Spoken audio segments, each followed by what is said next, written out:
राम हो, सेवा में भी ठाकुर जी हो, ऐसा भाव है।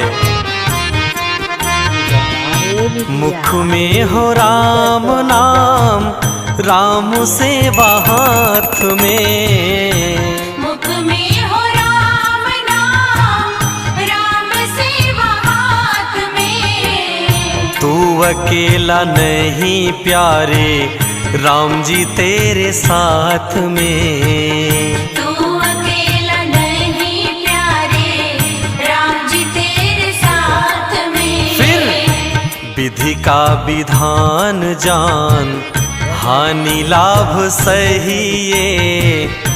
विधि का विधान जान, हानि लाभ सहिए।